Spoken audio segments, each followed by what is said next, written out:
Hi guys, आज हम लोग सेकेंड लॉ ऑफ मोशन सीखने वाले हैं। बट एक क्विक रिवीजन ले लेते हैं पहले का। बेटा फोर्स के बारे में देखा था, वो क्या था? ये तो पुश था या पुल था। ठीक है, ये क्या क्या चीज़ें चेंज होता था? शेप, साइज, डायरेक्शन या फिर स्पीड का मैग्नीट्यूड यानी वेलोसिटी वगैरह चेंज कर लेता था। फिर दो तरीके के फोर्सेस देखे थे हमने। कौन से थे? Balanced force and unbalanced force. Balanced force क्या होते थे? बेटा वो फोर्सेस जिनका मैग्नीट्यूड इक्वल हो, बस डायरेक्शन अपोजिट हो, तो वो नेट फोर्स में क्या होता था? जीरो हो जाता था। जबकि unbalanced force unequal in magnitude होते थे, तो बेटा नेट फोर्स जीरो नहीं होता था इसमें। बेटा बैलेंस्ड फोर्स स्टेट चेंज नहीं करता था। अगर ऑब्जेक्ट रुका हुआ है तो रुका हुआ ही रहता था, अगर चल रहा है कोई यूनिफॉर्म वेलोसिटी से तो उसी वेलोसिटी से चलते रहता था। But unbalanced force state change कर देता था। रुकी हुई चीज़ को चलाना, चलती हुई चीज़ को रोकना, या उसका स्पीड चेंज करना या डायरेक्शन चेंज करना, ये सब चीज़ों के काम में आता था। अगर आप जिस डायरेक्शन में मोशन है उसी डायरेक्शन में फोर्स लगाओगे तो वेलोसिटी बढ़ेगी, अगर उसके अपोजिट डायरेक्शन में लगाओगे तो वेलोसिटी घटने वाली थी। बेटा बैलेंस्ड हो या अनबैलेंस्ड हो, दोनों की दोनों शेप या साइज चेंज कर सकते थे। बेटा एक और चीज, अगर एक ऑब्जेक्ट मूव कर रहा है यूनिफॉर्म वेलोसिटी में था, फिर हमने फोर्स लगाना शुरू किया, तो बेटा उसका अगर वेलोसिटी बढ़ रहा है, मान लीजिए उसके डायरेक्शन में, तो अगर वेलोसिटी बढ़ रहा है मतलब एक्सेलरेशन आ रहा है। पर बेटा एक्सेलरेशन तब तक के ही रहेगा जब तक आप फोर्स कंटिन्यूसली लगाए जा रहे हो। जब आपने फोर्स लगाना बंद कर दिया, फिर जिस वेलोसिटी को अटेन कर चुका था उसी वेलोसिटी से वो चलते रहेगा। ये सब कुछ चीज़ें अपन मान के चलते हैं, कोई अनबैलेंस्ड फोर्स आ नहीं रहा है, यानी फ्रिक्शन भी नहीं है, हम लोग ये मान लेते हैं। फ्रिक्शन क्या होता था? बेटा जब दो सरफेस कॉन्टैक्ट में होते थे तो उसके बीच में जो फोर्स लगता है उसे हम लोग फ्रिक्शन फोर्स बोलते थे। फ्रिक्शन फोर्स हमेशा opposite to the direction of force मेरा लगता था। ठीक है, तो हमने फर्स्ट लॉ वगैरह के पढ़ने के पहले हमने गैलीलियो बाबा के रूल्स पढ़े थे। गैलीलियो बाबा ने क्या डिड्यूस किया था वो पढ़े थे, याद है ना? उतनी हाइट तक के जाएगा। इसने जो बोला था उसी को भैया ने, न्यूटन बाबा ने अपना लॉ बना के पेल दिया था। क्या बोला था भैया ने लॉ का? कि an object remains in state of rest और uniform motion in straight line unless compelled to change by an applied unbalanced force. मतलब जो उसकी वेलोसिटी है जीरो तो जीरो, और कोई 10 है तो 10, वो की वो रहेगी कब तक के? जब तक एक्सटर्नल अनबैलेंस्ड फोर्स नहीं आएगा। तो बेटा जब अपन लोग बॉल रोल करते तो बॉल रुकता क्यों है? बेटा उसमें एक्सटर्नल अनबैलेंस्ड फोर्स आता है जो कि क्या है? फ्रिक्शन। अगर फ्रिक्शन को हटा दूंगा मैं तो लाइफ टाइम वो बॉल 10 मीटर पर सेकेंड की स्पीड से चलते रहेगा। ठीक है, ये बेसिक चीज़ें हम लोगों ने देखी थी। फिर और क्या देखा था हम लोगों ने? हाँ, फिर हम लोगों ने लॉ ऑफ इनर्शिया के बारे में पढ़ा था कि फर्स्ट लॉ को हम लॉ ऑफ इनर्शिया भी बोलते हैं। क्यों? क्योंकि बेटा ऑब्जेक्ट जो है वो आलसी हमने देखा, मतलब वो रेजिस्ट करता है चेंज को, मतलब जैसा है उसे वैसे ही रहना पड़ता है। तो वही चीज़ इनर्शिया का मतलब होता है टू रेजिस्ट चेंज, इसीलिए हमने फर्स्ट लॉ को क्या बोलते थे? लॉ ऑफ इनर्शिया भी बोलते थे। बेटा अब ये देखिए, मुझे ये दिया हुआ था अलग अलग क्वेश्चन, यानी अलग अलग ये क्वेश्चन मुझे पूछ सकते हैं कि हम लोग हैंगिंग कारपेट को स्टिक से क्यों बिल्ड करते हैं। ये सब के सब जो क्वेश्चन हैं हमने डिस्कस किए थे। बेटा प्लीज इन क्वेश्चंस को अच्छे से करके जाइएगा क्योंकि आप लोगों के गिफ्ट रीजंस में आ सकते हैं। फिर हमने देखा था जो ऑब्जेक्ट ज़्यादा भारी रहेगा उसका इनर्शिया ज़्यादा रहेगा, मतलब जितना भारी ऑब्जेक्ट उतना ज़्यादा आलस। ये चीज़ देखी थी। अब आज हम लोग फाइनली हमारे सेकेंड लॉ की तरफ बढ़ने वाले हैं। ठीक है, चलिए सेकेंड लॉ देखते हैं। बेटा मेरा आपसे एक बेसिक सा क्वेश्चन है। मान लीजिए ये पेन मेरे जो हाथ में है, मैं एक ये फेंक के मारूं और एक भरी हुई पानी की बोतल ये फेंक के मारूं, दोनों की स्पीड सेम है, तो मुझे बताओ आपको किससे ज़्यादा जोर की लगेगी? देखिए क्या कहता, पेन वर्सेस वाटर बॉटल, दोनों की स्पीड सेम है जिससे फेंका है मैंने, तो किससे ज़्यादा जोर की लगेगी आपको? तो ऑब्वियसली वाटर बॉटल से ज़्यादा जोर की लगने वाली है। बेटा बॉटल से ज़्यादा जोर की क्यों लगने वाली है? तो ऑब्वियसली कि मास ज़्यादा है ना उसका। क्या? क्योंकि उसका मास ज़्यादा है। चलिए अब मैं नेक्स्ट क्वेश्चन पूछता हूं आपसे। मान लीजिए बेटा मैंने आपको एक चौक होगा कुछ मे बी 50 ग्राम का, मैं मान के चलूँ, उस चौक को फेंक के मारा और उतने ही ग्राम का बुलेट, बंदूक की गोली, उससे शूट किया, किसमें ज़्यादा जोर की लगेगी?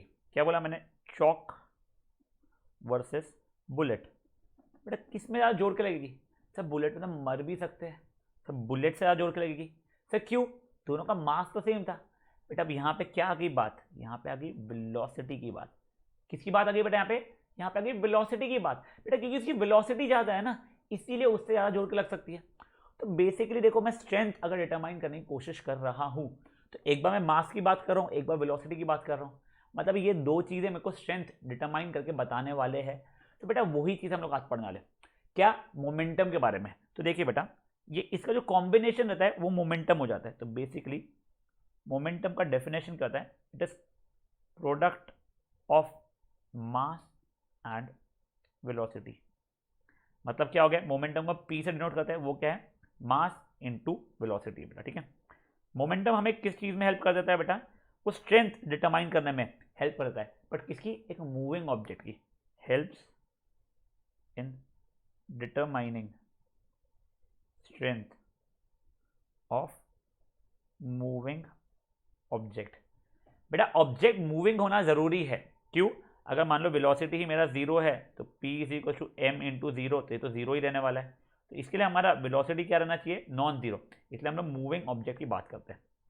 अब बेटा एक चीज देखिए, बेटा मेरा वेलोसिटी वेक्टर क्वांटिटी है, मेरा मास, मैं बता रहा हूँ अभी के लिए, आपको नहीं पता होगा तो ये स्केलर क्वांटिटी होता है।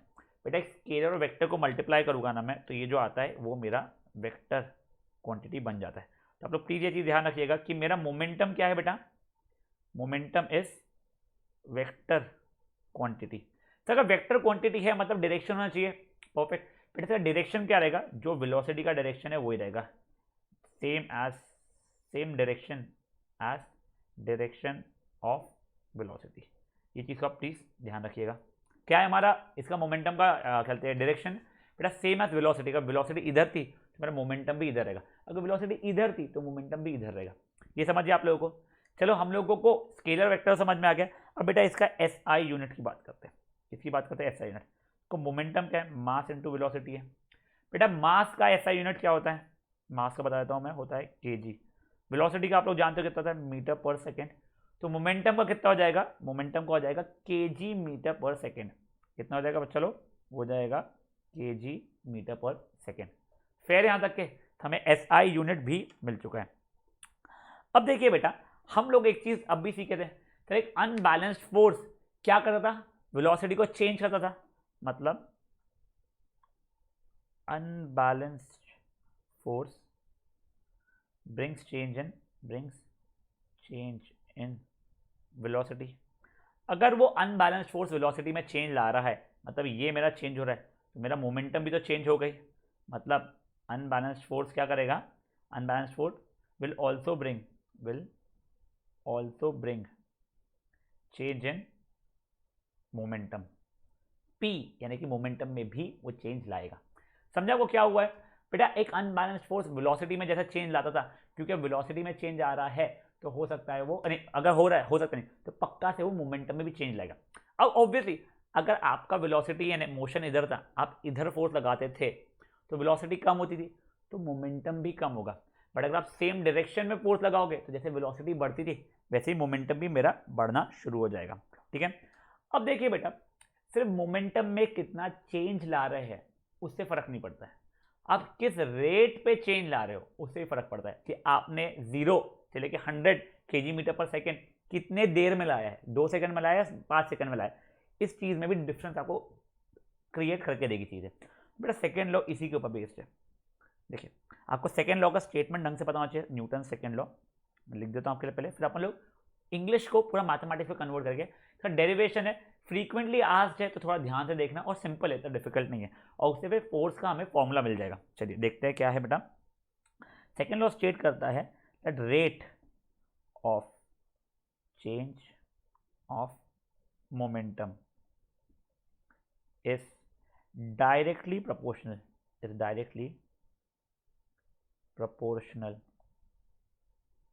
to applied unbalanced force in the direction of force। तो कुछ नहीं समझा दो। देखिए बेटा ये क्या दिया हुआ है, rate of change of momentum. Rate of change of momentum का क्या मतलब क्या होता है, चलो एक बार देखता हूँ, rate of change of momentum, ठीक है, is directly proportional. Directly proportional का सिंबल ये ऐसा होता है, ये जानते ना आप लोग, चलिए ठीक है, नहीं जानते तो प्लीज देख लीजिए प्रोपोर्शनलिटी की साइन, अगर ये इसका आपको ध्यान नहीं है तो, ठीक है। Directly proportional to applied unbalanced force, मतलब डायरेक्टली प्रोपोर्शनल टू फोर्स। और हमने अभी देखा उसका डायरेक्शन क्या रहेगा, जिस डायरेक्शन में फोर्स है उसी डायरेक्शन में मेरा चेंज ऑफ मोमेंटम होगा। अगर मैं इस डायरेक्शन में फोर्स लगा तो मैं चेंज ऑफ मोमेंटम इस डायरेक्शन में होगा, अगर इस डायरेक्शन में लगाओ तो इस डायरेक्शन में चेंज ऑफ मोमेंटम होगा। बट ठीक है अभी आप डायरेक्शन पे इतना टेंशन मत लीजिए, उससे काम का नहीं आएगा आपको। तो बेटा ये चीज़ दी है कि rate of change of momentum is directly proportional to force या force is directly proportional to rate of change of momentum, उसका इंटरचेंजेबली यूज कर सकता था मैं। ये देखिए मैंने क्या किया, ये मैंने इंग्लिश से मैथमेटिक्स में कन्वर्ट किया। अब ये पूरे मैथमेटिक्स का मैं अब आपको डेरिवेशन करके दिखाता हूँ। देखिए आपको स्टेटमेंट एक बार पढ़ लीजिए प्लीज, स्टेटमेंट बहुत इंपॉर्टेंट है। Rate of change of momentum is directly proportional to applied unbalanced force in direction of force. बेटा a very very very important derivation आपको पूछा जाता है, और इसी डेरिवेशन के थ्रू हम लोग फर्स्ट लॉ को भी डिराइव करने वाले हैं। तो देखिए मैं आपको प्रॉपर तरीके से लिख के बता रहा हूँ, ठीक है, पूरा का पूरा आप लोग देखते जाइए। आपको क्या बोलना पड़ता है, मान लेते एक ऑब्जेक्ट है जिसका मास m है, तो मैं लिख दिया let there be an object of mass m, ये मैंने वेरिएबल डिक्लेयर कर दिया है। मान लेते हो इनिशियल वेलोसिटी u से मूव हो रहा था और उसने फाइनल वेलोसिटी v अटेन की थी t सेकेंड में, तो ठीक है लिख देते हैं, और मास m moving with initial velocity, कितनी वेलोसिटी इनिशियल मेरी, मान लीजिए u है, and attaining a final velocity. Final velocity कितनी अटेन कर रहा है बेटा, मान लेते हो v, कितने देर में, इन टाइम कितना टाइम बेटा मान लेते हैं हम लोग, इन टाइम t, ठीक है। अब अपने आप अटेन कर लेगा क्या, नहीं, वेलोसिटी चेंज कब होगी, जब उसे फोर्स लगेगा, on application of unbalanced force, इसकी वैल्यू मैं अभी कितने मान लेता हूँ, f मान लेता हूँ, ठीक है। अब देखो यहाँ पे क्या लिखा होता है, rate of change of momentum, मतलब मोमेंटम का चेंजेस की बात हो रही है, मतलब कुछ पहले का मोमेंटम और कुछ बाद का मोमेंटम की बात होने वाली है, तो मैं वो लिख लेता हूँ। देखिए मेरा मास कितना है, m है, और वेलोसिटी कितनी है, इनिशियल u है, फाइनल v है, मैं लिख दिया इंप्लाइज मेरा इनिशियल मोमेंटम, जिसको मैं pi बोल सकता हूँ या p1 बोलता हूँ, is equal to initial velocity into mass, यानी m u हो जाएगा, और वैसे ही मेरा फाइनल मोमेंटम कितना रहेगा मेरा, कुछ p2 बोल देता हूँ, वो मेरा मास इनटू फाइनल वेलोसिटी रहेगा, यानी m v रहेगा, ठीक है।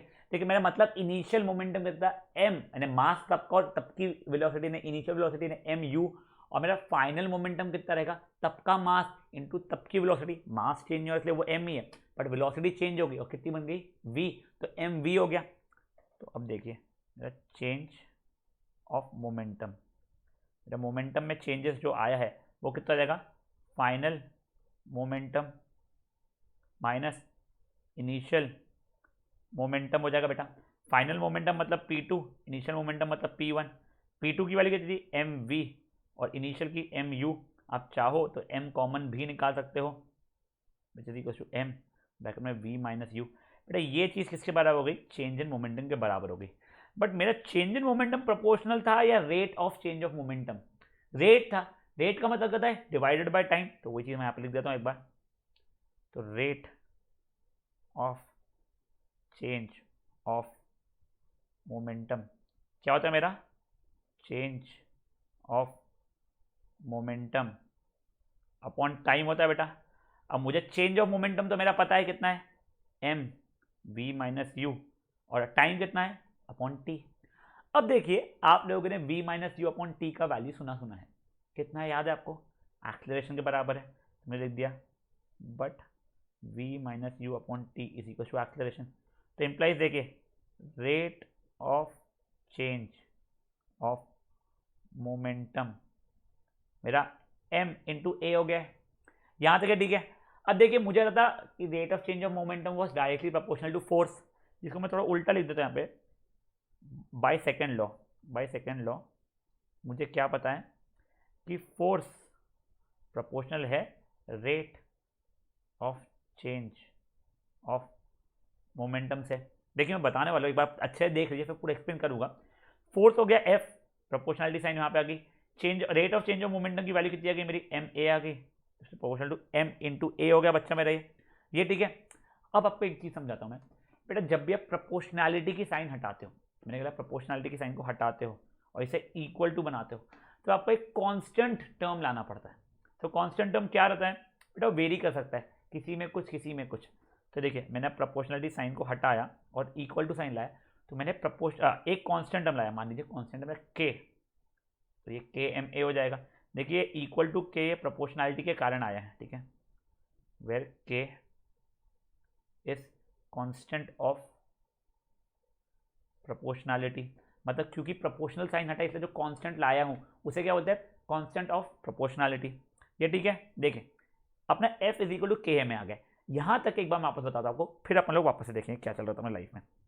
देखिए मुझे सेकंड लॉ क्या होता था, rate of change of momentum is directly proportional to the applied unbalanced force and direction of force, मतलब rate of change of momentum proportional to force, ठीक है।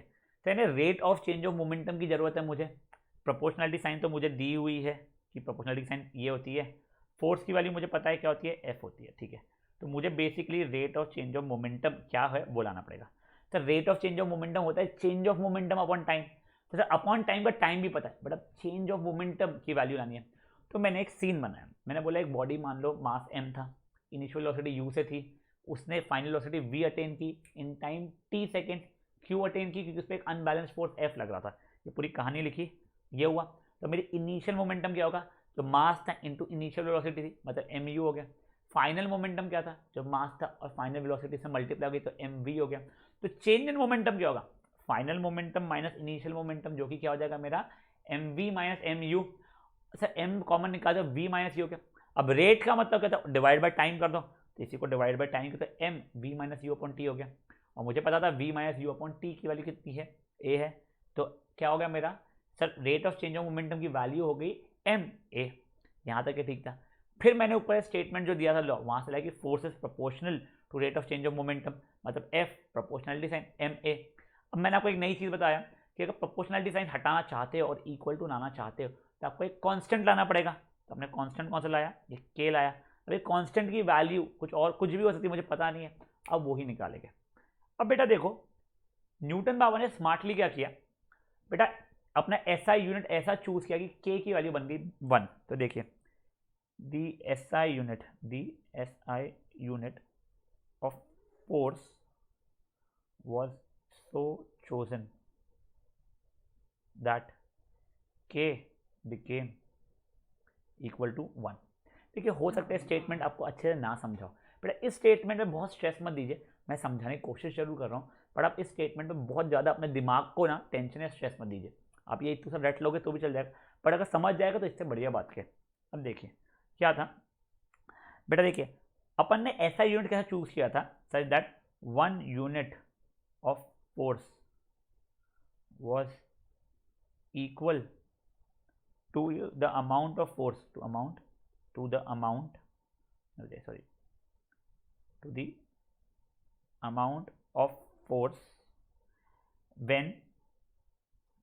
of force when अरे यार सो सॉरी, क्या एक सेकंड मैं आपको अच्छे से लिख के बताता हूँ, एक सेकंड हो जाइए please. The amount of force when it produces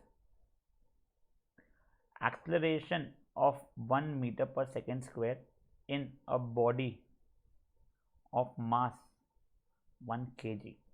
तो कुछ भी नहीं समझा, तुम चिल मारो, बताता हूँ। देखो मैं आपको ना पहले मैथमेटिकली करके दिखाता हूँ, फिर आपको धीरे धीरे समझाता हूँ। अपना F is equal to K M A आ गया था। F यानी 1 unit of force is equal to K की वैल्यू कुछ पता नहीं है, जब 1 kg ऑफ मास को मैं 1 मीटर पर सेकेंड स्क्वायर का दे पाता हूँ। तो बेसिकली देखिए 1 इज इक्वल टू के इंटू 1 इंटू 1, तो इम्प्लाइज के की वैल्यू 1 हो गई, ठीक है। मतलब के की वैल्यू कितनी है, कांस्टेंट की यहाँ पे वैल्यू 1। सर हमेशा प्रोपोर्शनलिटी का जो कांस्टेंट रहता है उसकी वैल्यू हमेशा 1 रहेगी क्या, नहीं। सर हमेशा के ही में कांस्टेंट यूज करूँगा क्या, नहीं। बेटा आप लोग आगे ग्रेविटेशन चैप्टर में देखोगे कोई और कांस्टेंट यूज किया है, दूसरे चैप्टर में देखोगे आप कोई और कांस्टेंट यूज किया है, 10th के इलेक्ट्रिसिटी चैप्टर में देखोगे आप रेजिस्टेंस केस में कुछ रो यूज किया है। तब कांस्टेंट और प्रोपोर्शनलिटी चेंज करते हो अपने हिसाब से। अब देखो मैं इसका समझाने का मतलब कोशिश करता हूँ आपको। देखिए F proportional to M A के बाद F is equal to K M A तक के बच्चे समझ जाते हैं। फिर उनको ये पता है कि उन्होंने ऐसा यूनिट ऐसा चूज किया था कि के की वैल्यू 1 हो गई। कुछ बच्चे इसको रट लेते हैं, खुश हो जाते हैं, ठीक है के की वैल्यू 1 हो गई, इसी कारण से विच इम्प्लाइज एफ की वैल्यू कितनी होगी 1 इंटू एम ए, मतलब एफ की वैल्यू होगी एम ए। वो ये फॉर्मूला रट लेते हैं, यहाँ पे खुश हो जाते हैं। कुछ बच्चे होते हैं मेरे जैसे जिनको नहीं रटना नहीं, तो उन लोगों को क्या बताया जाता है वो मैं आपको बताता हूँ। बेटा देखिए हमने ऐसा यूनिट ऐसा चूज किया था कि मेरी के की वैल्यू 1 होगी, मतलब 1 यूनिट ऑफ फोर्स, यानी आप एफ की जगह पर क्या लिख रहा हूं मैं 1 इज इक्वल टू उतना फोर्स जो 1 केजी के मास में लगाया और 1 मीटर पर सेकेंड स्क्वायर उसका एक्सीलरेशन आया, तो ये k इंटू 1 हुआ। अब इसको मैंने मैथमेटिकली सॉल्व किया तो k की वैल्यू कितनी आ गई, 1 आ गई। ठीक है, तो देखो बेटा बेसिकली क्या है, इसको कुछ इतना समझने की जरूरत नहीं है, इतना हायर मैथमेटिक्स में जाने की, सिर्फ ये चीज समझ लो आप कि k की वैल्यू 1 कर दी मैंने। कैसे, मैंने ऐसा यूनिट ही ऐसा चूज किया, k की वैल्यू 1 हो गई। तो ठीक है, आपने ऐसा यूनिट ऐसा ही चूज किया, ऐसा यूनिट ऐसा ही चूज किया। बेसिकली मैंने ऐसा यूनिट क्या चूज किया बेटा, मेरा ऐसा यूनिट फोर्स था kg metre per second square, जिसे न्यूटन बाबा ने अपने नाम से न्यूटन बोलना शुरू कर दिया। तो फोर्स का ऐसा यूनिट क्या बन गया मेरा, न्यूटन बन गया, जिसे मैं क्या भी बोल सकता हूँ, kg metre per second square. समझा ये चीज़ क्या हुई आपको? देखो अगर मान लो आपको एक k की वैल्यू 1 कैसे हुई नहीं समझ में आ रहा है तो बहुत स्ट्रेस मत दो, आपके नोट्स में भी लिखा हुआ है, उतना पार्ट आप स्किप कर दो, पर अगर समझ में आ गया तो बढ़िया, और अगर नहीं समझ में आया, आप स्टिल समझना चाहते हो तो प्लीज़ मुझसे कॉन्टैक्ट करो, मैं आपको पर्सनल लेवल पर समझाने की कोशिश करूँगा। ठीक है, तो बेटा ये इतना हमने पढ़ा था, आज पढ़ना था हमें आज। अब बेटा इसका प्लीज़ अपन लोग ये देख लेते हैं, सेकेंड लॉ ऑफ मोशन। बेटा इसमें भी एग्जाम्पल दिया हुआ है, मैंने एग्जाम्पल अलग चूज़ किया, इसने एग्जाम्पल अलग चूज़ किया। मोमेंटम क्या था, product of mass and velocity था। बेटा वो क्या डिटरमाइन कर रहा था, वो strength of a moving object को डिटरमाइन कर रहा था। पी की वैल्यू mv हो गई थी। बेटा पी जो मेरा मोमेंटम है उसका ऐसा यूनिट क्या था, अच्छा उसका वो स्केलर था कि वेक्टर था, बेटा वेक्टर था, और उसका डायरेक्शन क्या था, सेम एज वेलोसिटी था। मोमेंटम की ऐसा यूनिट क्या थी, केजी मीटर पर सेकेंड। फिर बेटा देखिए मैंने आपको बताया था कि सिर्फ मोमेंटम नहीं, उसका रेट ऑफ चेंज में भी काम में आता है, तो उसी के थ्रू हमने सेकेंड लॉ लाया था। वो क्या चेंज किया था, स्टेट किया था, rate of change of momentum of an object is directly proportional to the applied unbalanced force in the direction of force. फिर हमने पूरा डेरिवेशन किया। फिर यहाँ पे वही F is equal to K M A where के इज कांस्टेंट ऑफ प्रोपोर्शनलिटी, तो unit of force is so chosen that के बिकम्स 1, ये लिखा हुआ है। तो उस चीज़ को देखिए, वो चीज़ को समझाने की यहाँ पे कोशिश किया। 1 unit of force is defined as amount of force that produces acceleration of 1 metre per second square इन 1 kg का ऑब्जेक्ट। मतलब देखिए अगर मेरा फोर्स 1 सॉरी मेरा ये जो फोर्स है वो 1 है, कब, जब मास 1 है और एक्सेलरेशन 1 है, तो ऑब्वियसली मेरे के को भी 1 होना ही पड़ेगा। तो वैसे ही किया गया था, और फिर यहाँ पे मैंने आपको फोर्स का ऐसा यूनिट बता दिया जो कि क्या था, KG metre per second square, जिसे बाबा न्यूटन ने बाद में क्या नाम दिया था, न्यूटन करके दिया था। बट अब नेक्स्ट क्लास में अपन लोग ऑब्वियसली इसके एप्लीकेशंस देखने वाले, और एक बहुत इंपॉर्टेंट सी चीज़ कि सेकेंड लॉ को यूज़ करके हम फर्स्ट लॉ कैसे प्रूव करते हैं वो देखेंगे। ठीक है, तो उसके बाद में अपना थर्ड लॉ बचा हुआ है, फिर कंजर्वेशन ऑफ मोमेंटम वगैरह बचा हुआ है। बेटा देखिए कंजर्वेशन ऑफ मोमेंटम के न्यूमेरिकल बहुत बढ़िया है बच्चा, थर्ड लॉ में तो आपको न्यूमेरिकल भी नहीं है, कोई फॉर्मूला भी नहीं आने वाला एकदम से ऐसा, पर उसके एप्लीकेशन बेस्ड सही कई सारे क्वेश्चन आते हैं। ठीक है, तो बेटा प्लीज़ यहाँ तक एक आप अच्छे से पढ़ लीजिएगा। ठीक है, चलिए बाय बेटा।